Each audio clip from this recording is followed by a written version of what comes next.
Praise the lord. ప్రార్థన. పరిశుద్ధుడ, ప్రేమ కలిగిన తండ్రి, నీకే వందనములయ్యా. దేవా, ఈ రోజంతా నీ రెక్కల చాటున కాచి దాచి కాపాడవే. తెగులు మమ్మల్ని సమీపించకుండా, మమ్మల్ని అట్టకుండా నీవే నీ రెక్కలతో మమ్మల్ని కప్పవేసయ్యా. నీకే కోట్లాది వందనములు దేవా.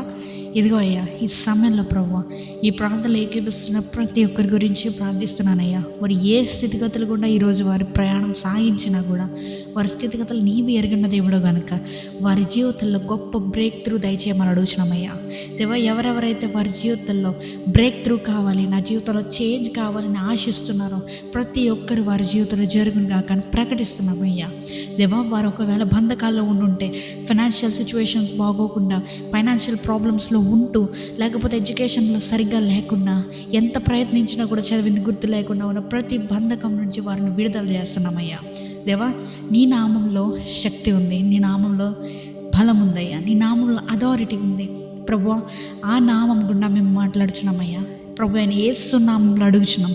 ఎవరెవరైతే సహోదరుడు కానీ ప్రార్థన ఆలకిస్తున్న వారిలో బంధకములు ఏదైనా ఉంటే, ఆశీర్వాదాలు ఆపే అడ్డంకులు ఏమైనా ఉంటే, ఇప్పుడే నజరేయుడైన యేసుక్రీస్తు నామంలో అవన్నీ పోవునుగా కానీ ప్రకటిస్తున్నామయ్యా. నమ్మి విశ్వసించిన ప్రతి ఒక్కరి జీవితంలో ఇది జరుగును గాక. ఈరోజు జరిగిన ప్రతి పనిపాట్లో నీవు తోడుగా ఉన్నావయ్యా.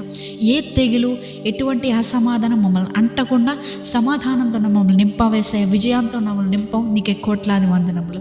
ఇదిగో అయ్యా, ఈ సమయంలో ప్రభు, రాత్రి కాలపు సమయంలో ఎవరెవరైతే పండుకొంచున్నారో ప్రతి ఒక్కరి గురించి ప్రార్థిస్తున్నామయ్యా. వారికి ఏ తెగులు సమీపించకుండా, ఎటువంటి చీకటి శక్తుల ప్రభావాల వల్ల అంటకుండా నీవే నీ రెక్కల చోట్ల